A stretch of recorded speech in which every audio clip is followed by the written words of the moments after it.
Crossing the street in Vietnam is a sport. It's really a sport. And you can always tell the people that have lived here a long time versus the people that haven't lived here a long time by how they cross the street. Is that way where you live? Because that's something that Vietnamese people always have fun making fun of foreigners about. Before we compare the Redmi Note 10 Pro to other devices in its price range, let's just take a brief moment to talk about what some of the key features and specs are of the Redmi Note 10 Pro. Now, first up, we have a fantastic, a beautiful, a bright Samsung E3 Super AMOLED display that goes up to 120 Hertz of max brightness. It makes the device absolutely simple, easy, a breeze to use outside. You can see it in direct daylight. It's great. Next up, we have a Snapdragon 732G. Now, this is based on the Snapdragon 730. It's a almost 2-year-old chipset by design. It's all right. Next up, we have UFS 2.1 storage as well as LPDDR4 RAM that comes in at 6 and 8 GB variants. I would suggest that you get the 8 GB variant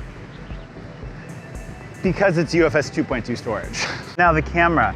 The camera is one place that Redmi delineates kind of between their higher end and their other end, and their mid-tier cameras. On the Redmi K40, which is the Poco F3, and we'll talk about that in a second, you have the IMX582. That's the sensor that's from the Redmi K20 and Poco X2 line of devices. It's a mid-tier 48-year-old camera, or 48 megapixel camera, and it's okay.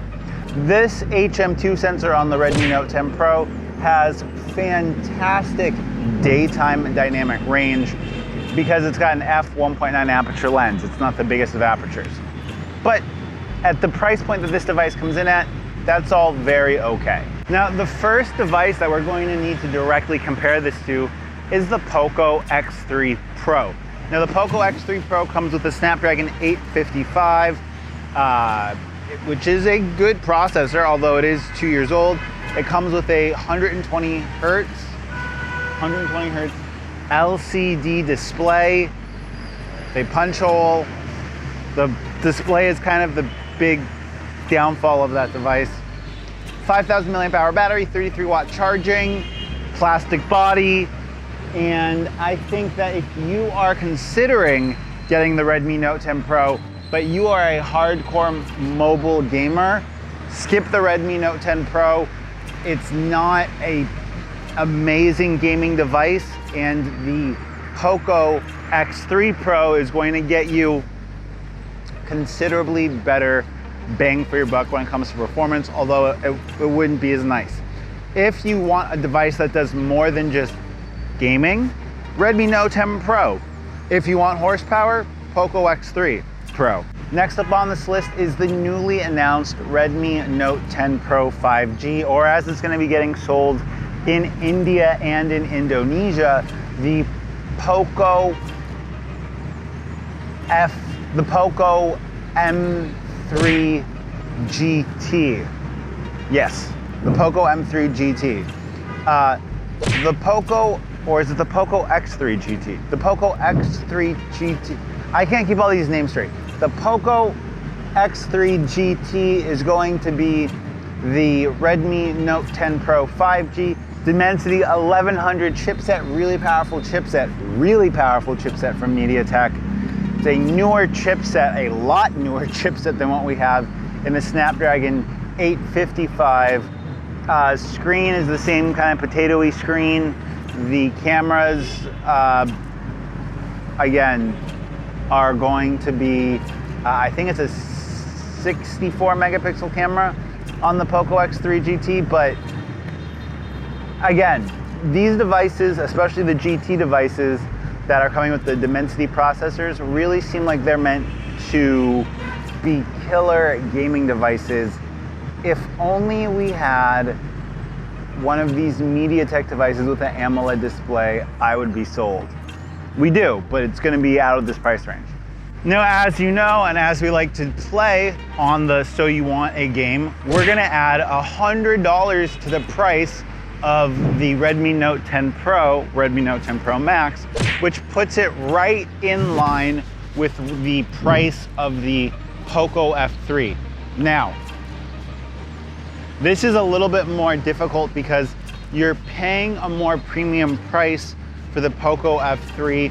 You're not getting a more premium camera. In fact, you're getting what Redmi would consider a significantly lower tier camera because the Redmi K40 Pro Plus in China, which is the Mi 11i, it's a much more premium device, that comes with the same camera that's on the Redmi Note 10 Pro. You're getting a much smaller battery and you're gonna get much worse battery life. You're gonna get a Snapdragon 870, which is like a Snapdragon 865, and that's a really powerful processor and there's no way to get around that. But running 120 hertz display at 120 hertz on a sub 5,000 milliamp hour battery, a 4,300 milliamp hour battery, with the same 33 watt charging that the Redmi Note 10 Pro has, if you need an all day battery champion, the Redmi Note 10 Pro is a better choice. If you would prefer a newer, better camera, Redmi Note 10 Pro is a good choice. But as an all-around device, the Poco F3 is an incredible value. It's hard to beat the value of it. You just have to be okay with cameras, battery life, and like, it's okay. It's not bad. It just feels like you're making too many compromises that don't make it an actual flagship. Me, I would rather get the Poco F2 because I'm gonna get the same level of performance. I'm gonna get a better camera, bigger battery, and for me, those things are just worth it more. Another device that we have coming up that's not available quite yet is the Poco F3 GT, which is going to be the Poco F3 with the Dimensity 1200 chipset and the gamery portions of it. And I think that actually this is a great option. It gives you the Dimensity 1200 chipset, which is a newer chipset. It's going to give you a bigger battery than the regular Poco F3. Same AMOLED display, same mediocre cameras as the regular Poco F3, but a lot of power and the extra ability to take advantage of that power in regards to the gaming stuff. Really, the Poco F3 GT is like all of the things that we like about the Poco F3, the slightly more powerful processor made by MediaTek, and a bigger battery, I think. But the Poco F3 GT seems like a great, well-rounded device. This device, on the other hand, the Redmi Note 10 Pro, this just seems like it's a really easy phone to recommend to the average consumer. That said, if you want to run the device at 120 hertz, you are going to get animation stutters and animation lags on this device.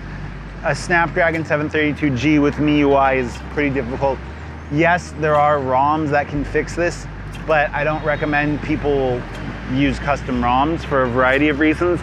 And it's difficult for me to recommend a device that you can't just use straight out of the box. So that means that the Redmi Note 10 Pro is a pretty easy device to not recommend in regards to the fact that you are paying a premium for the Snapdragon SoC, especially as we see more MediaTek devices coming to the market